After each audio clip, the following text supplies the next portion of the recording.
Hello, welcome to nikshala.com, one-stop destination for study in Germany. હવે નિક્ષલા website સંપૂર્ણ રીતે બદલાઈ ગઈ છે, ટ્રાન્સફોર્મ થઈ ગઈ છે. તે નવા ફીચર્સ સાથે, નવી સુવિધાઓ સાથે સારી રીતે પ્રસ્તુત થઈ છે. તો આજે આપણે વાત કરવાના છીએ કે જર્મન વિઝા અપોઇન્ટમેન્ટ આપણે કેવી રીતે બુક કરશું. તેના વિશે પૂરી procedure line by line, one by one આપણે વાત કરીશું. So let's get started. German visa appointment book કરવા માટે આપણે પહેલાં ગૂગલ પર જઈને VFS ગ્લોબલ સર્ચ કરશું.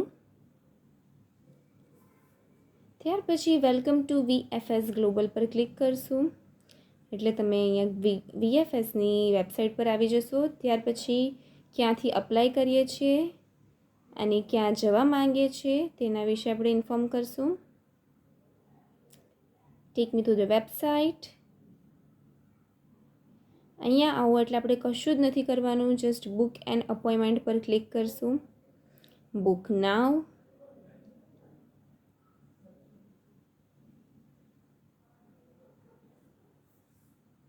અહીંયા તમારે સાઇન ઇન કરવાનું નથી બિકોઝ તમારે અહીંયા લખવાનું રહેશે I don't have any email ID.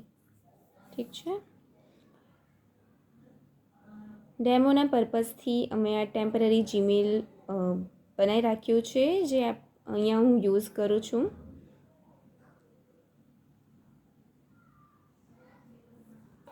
બધી માંગેલી ડિટેલ્સ આપી દીધા પછી આપણું અકાઉન્ટ ક્રિએટ થઈ જાય છે. હવે જીમેલ પર મેલ આવશે. ઘણીવાર મેલ જલ્દી આવતો નથી, ટાઈમ લે છે. તે person to person, time to time પર પણ ડિપેન્ડ કરે છે. હજી એક વસ્તુને ધ્યાન રાખશું કે જો એક વારમાં નથી થતું તો વારે વારે ન કરવું. બની શકે કે તેનાથી વેબસાઇટ પર ઘણીવાર પ્રોબ્લેમ હોય છે. તેનાથી શું થાય છે કે ઘણીવાર તે તમને લોગ આઉટ કરી દે છે. તો પેનિક નથી થવાનું. થોડા સમયમાં એ ચાલુ થઈ જ રહેશે. હવે તમારે તમારો જીમેલ એન્ડ ન્યૂ પાસવર્ડ નાખવાનો છે. સાઇન ઇન કરતાં તમે જોઈ શકો છો કે સ્ટાર્ટ બુકિંગનો ઓપ્શન તમને દેખાય છે. ત્યાંથી આપણે સ્ટાર્ટ કરશું. તો નેક્સ્ટ પેજ પર હું અહીંયા જોઈ શકું છું ચૂઝ યોર એપ્લિકેશન સેન્ટર. એમાં હું Mumbai visa application centre choose કરીશ. સેકન્ડ છે ચૂઝ યોર અપોઇન્ટમેન્ટ કેટેગરી.